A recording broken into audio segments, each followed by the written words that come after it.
मी आहे शुभांगी. आपल्या सर्वांचं ASK किचन केव चॅनेलमध्ये मनापासून स्वागत आहे. आज मी बनवणार आहे बाजरीच्या भाकरीचा मलिदा. ही रेसिपी अतिशय पारंपरिक आहे. बऱ्याच खेडेगावांमध्ये नैवेद्यासाठी ही रेसिपी वापरली जाते.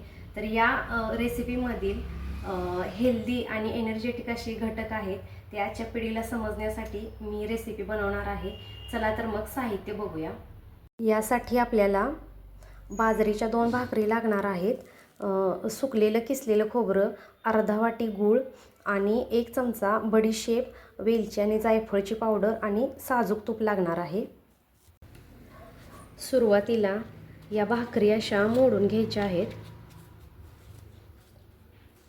या भाकरी बनवताना अतिशय पातळ अशा बनवायच्या नाही आहेत, थोड्याशा जाडसर ठेवायच्या आहेत, म्हणजे आपला मलिदा मऊसर होतो. हे आता मिक्सरच्या भांड्यामध्ये घालून घेऊया.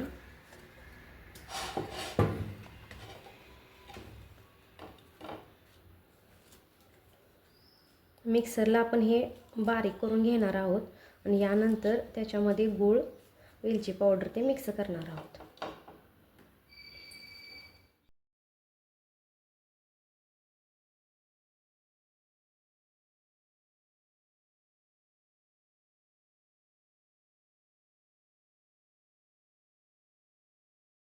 तुम्ही बघू शकता अशा पद्धतीने बारीक करून घ्यायचं आहे.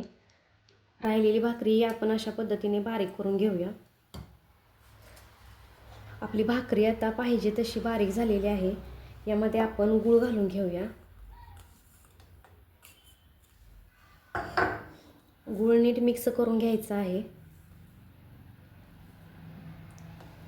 तो नीट मिक्स होण्यासाठी सुरुवातीला आपण बारीक चिरून घेतल्यानंतर तो व्यवस्थित मिक्स होतो.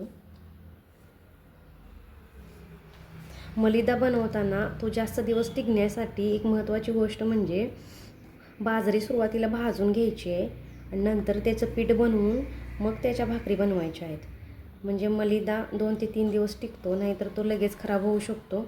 फ्रीजमध्ये ठेवल्यानंतर तो 4-5 दिवस टिकू शकतो. यामध्ये आपण बडीशेप आणि वेलची पावडर घालून घेऊया आणि यामध्ये साजूक तूप घालायचं आहे.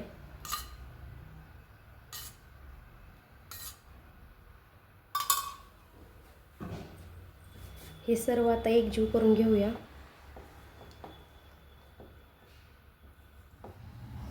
गूळ आणि बडीशेप हे सर्व एकजीव झालेलं आहे. सगळ्यात शेवटी आपण सुकलेल्या खोबऱ्याचा खीस घालणार आहोत.